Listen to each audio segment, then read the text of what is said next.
7 on Fox 6. All right, so maybe when you think of a female boss, you envision a nurturing woman. Scratch that. Studies show that females are more likely to verbally abuse each other at work. Huh. Surprising. So how can you handle a bully boss, whether it's a man or a woman? We have Amanda Gralski here, the Biz Gal. That's right. Biz. There, yes. I know it's a mouthful, isn't it?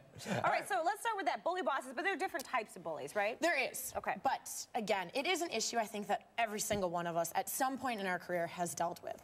And I do need to clarify there is a difference between a tough boss and a bully boss. Yeah.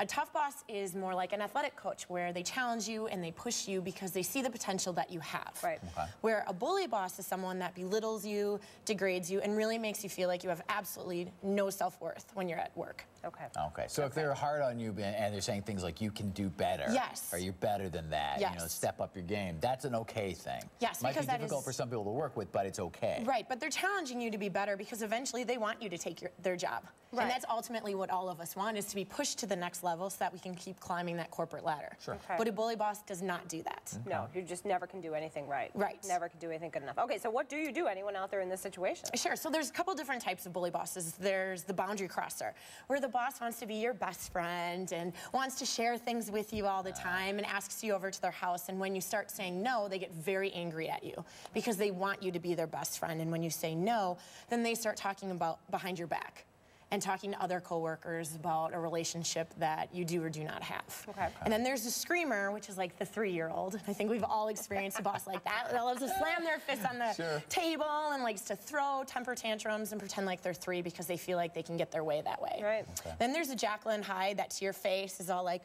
oh, Rob, I love you and you're such a good employee. And then the minute they turn around, it's a completely different story. Yeah. What do you know? No. That's the hard. I would think that's one of the harder ones to deal with because you don't even have anything face-to-face to work with. Right. It's all hearsay. And so it's kind of like, well, maybe this is happening, maybe this isn't happening. And it is more difficult to confront a bully boss that is a Jacqueline Hyde because, like you said, it is all hearsay. Yeah. And all offices love to gossip. So what do you do? Do you confront these bosses or just Yes. What do you do? One of my tips is never, ever talk behind their back because bully bosses are, everyone's intimidated by them. So if you start talking behind their back, just like everything else, upper management hears that. And you're just going to make the situation worse.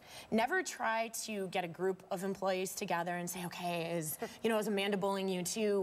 What's your situation? All of that, because again, rallying people together is never going to end in your favor. So one of the things that I like to tell my clients if they are dealing with a bully boss situation is to really go behind closed doors and confront the bully boss. And to just say, I know that it's not personal because in most of these situations, it's never personal. I cannot repeat that enough. It's not personal. That bully bosses, it's just something that they've always done. It's how they've always gotten their way. Done it. And it's more of like a personality trait because they know that it works. More so than just, I'm going to wake up one day and I'm going to decide, I'm going to start bullying you. Right. So how's that going to work? Somebody's pushing you around at work, you're going to walk in their office and go, stop pushing me around. Well, I mean, there's tact to doing it. It's just saying, I just realized maybe there's some animosity between us. I feel like nothing I really do or I bring to the table is good enough. I know that it's not personal, but I want to make sure that we can continue to work together. So what do I need to do? What do I need to do? Okay. And if it doesn't get any better and Sunday night rolls around and you're having anxiety and you don't want to go to work and it's something where you're falling into a depressive state where you sleep all the time and you're not energetic, then it's really time to decide, okay, I need to get out of here. Yeah. Right, know when to cut your losses and get out, Right, because it's not worth it. I mean, losing self-worth and realizing and thinking I'm not good at my job is not worth putting up with. There's a lot of jobs and corporations out there that don't have bully bosses. Right. Even in this economy, it's never worth it to be depressed over the whole thing. Right. I mean, work is where we spend 90% of our time, so it has to be an enjoyable environment. And if it's not, and it's making you question who you are, it's time to get out. Yeah.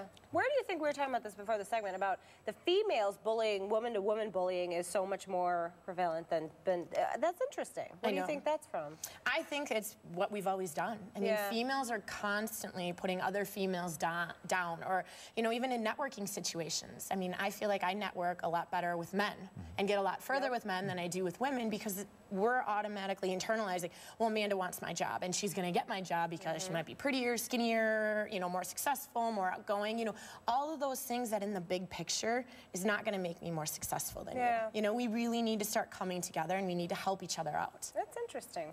All right. Good advice. Yes. Thank you very Thanks for much. coming You're in. welcome. Thanks for having me. TheBizGal.biz for more information from Miss Amanda. Coming up, one teacher telling his students to keep quiet when someone sneezes. Ooh. Yeah. I don't know why either. Let's keep watching and find out. Do not talk when you sneeze. We'll be back.